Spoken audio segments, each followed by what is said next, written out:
Hey guys, what's going on? This is Travis P11. I'd like to welcome you back to the channel. Well, today guys, we're taking a look at a little piece of vintage technology. It's one of my favorite little mobile devices from the late 90s and the early 2000s. This is one of the Cassiopeia E125 Pocket PCs that's running Windows CE. I guess we can just do a little round tour of the device and talk a little bit about it. Now, I bought this brand new on eBay back in 2004, if I'm not mistaken, the spring of 2004. I've had it for 15 years. It still runs like a champ.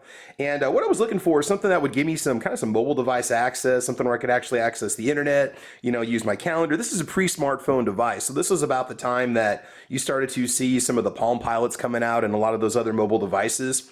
Really love the color screen of the Casio and a lot of the features and a lot of the options that it came with. So let's just go and talk about what you would get. In the box, you would get the Cassiopeia software. You would get the ActiveSync 3.1 software. I don't remember if Windows CE was contained on this disk or not, but it is built into the system when you first get it. So it used Windows CE 3.0, which looks, again, a lot like, Windows 2000, if you remember that, or maybe even Windows 7, some of the pop-up windows and so on. You did get yourself a USB Sync Cradle with it, which would allow you to transfer information between your device. As well. Can't remember if you could charge with it or not, but it was an easy way to get information from your machine to the device and so on. It also had the infrared communication port, which we'll talk about in a second, a charger, and then there was some documentation that came with it. It does use a little stylus. It does have a little touchscreen here real quick, and we'll talk about the specifications in just a moment. So just a little roundabout tour here. It did feature a headphone jack, which is kind of nice because you can play MP3s on it. The power button, the little Windows quick access button, so when you push it, it would bring up all of your features immediately, which is really nice. Let's get that in focus for you here. There we go. Okay, you could push that and you could bounce between your different programs. It also had a little dial you could use to go up and down through your menus and a select button on the side. A feature that would activate the audio recorder when you would push that button right there, which was really cool. You could activate the voice recorder and then also infrared communication. This was the standard that was starting to pop up kind of in the mid to late 90s, and it would allow you to wirelessly send data between your device and a laptop or device to device and so on. Don't know if it really took off much in the US. I didn't see a whole lot of application for it, but I was able to successfully get this to match up with my Fujitsu E320 Lifebook laptop back in the day, so I used to be able to share data between it. You do have a little control stick that you could use to move around things if you wanted to play some games on it. It did feature a single speaker. I think it might be down there. You do have these little appointment buttons that you would push and they would launch applications like your calendar. Go back to home here. There we go. And you could also use it to launch your contacts information too. Again, I'm hoping this shows up on the screen. I don't do a whole lot of display videos, so if it isn't, I do apologize. Okay, let's go and go back again. Go back to today. And then you also had the rocket button, which would use your most accessed apps or your apps that the machine thought were most likely to be used. Did have internet communication, which was really cool. Mobile calendar, file explorer, internet explorer, Pocket Excel, Pocket Word. Don't believe we had Pocket PowerPoint on this, but there was an inbox so you could import your emails, AOL, and so on. You could also access the keyboard anytime by just tapping on the screen, which was really, really cool. Again, it did include a stylus with it. You did have some status lights on the top, green when it was charged, and it would glow orange when your battery was about dead. I can easily get, let's see, probably about 8 hours of use out of a full charge with the new battery with the screen turned down to 50%. Oh, okay, continue the tour, my bad. On the back here, you had a slot for a compact flash memory card, which is really cool because there were peripherals that were manufactured for this. I believe they had a camera, a super drive that I believe was made by Panasonic that would allow you more storage than the compact flash cards at the time, which back in the day, 32 megabytes was considered quite a bit. There was also a Wi-Fi card you could use with it with some of the earliest standards of wireless communication and some other devices that I can't even think about, maybe GPS and so on. Featured a little card lock on the back, which was cool. Manufacturer information, it was manufactured in Japan. Now on the back, it did take a CR2032 battery, which you use as your backup for your data. And it also has the battery, which is user replaceable. And you can still buy these on eBay, which is really cool. About $15 to $20 for a replacement battery.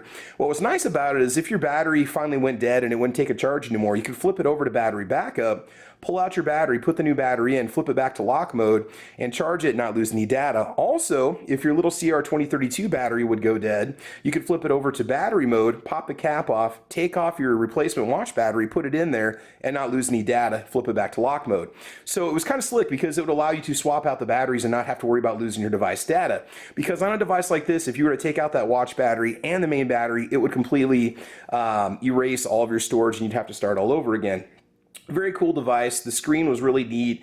We'll just take you through some specifications and I'll show off a few more of the programs and talk about it. Now, used on eBay, these vary quite a bit in price. I mean, sometimes you can find them for, 25, 30 bucks. Sometimes people ask about $100 for them.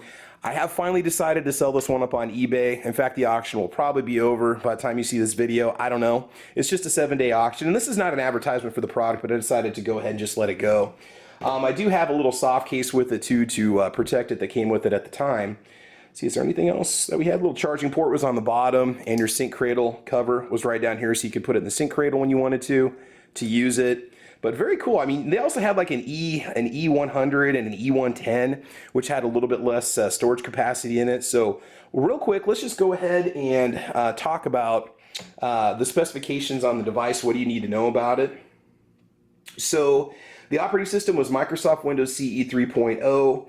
It measured 81.2 millimeters by 132 millimeters by 20.1 millimeters and weighed 256 grams. The processor was an NEC VR4122 MIPS processor running 150 megahertz. Did feature 32 megs of RAM and 16 megs of ROM, which I believe stored your operating system, and then RAM was your user accessible space. Display was an HAST LCD with 240 by 320 pixels of resolution, 65,000 colors, and it went through all the different types of interfaces that were available. Compact flash, type 1, type 2. Battery was lithium ion rechargeable, up to 6 hours of runtime. Yeah, CR2032 for memory protection. Speaker and stereo 3.5 millimeter headphone jack. And then after that, with the E200 series, they had switched over to a strong arm CPU. And from there were later models that were released. Just a few little things about this, some quirks. If you happen to pick one of these up, something I was going to tell you, if you do happen to find one, whenever you run your apps, you got to watch out because the apps would not just shut down automatically. So if you happen to pick one of these up and you notice it really bogging down, what you'd want to do is you'd want to go to Settings, and then under System you want to go to Memory, and then after that you would go to Running Programs, and you can see I got a bunch of programs that are running right now, which is kind of like what you see on Android phones, right? And you hit stop all and it would stop those programs from running, which would bring you back to your settings. Another cool thing about it is you could allocate more space for storage or programs. So almost kind of like those Android phones, you could allocate more if you wanted the programs to have more storage space, or if you needed more storage space, you could cut over and take a little bit less away from program storage space, which was kind of an interesting option that you just don't get these days.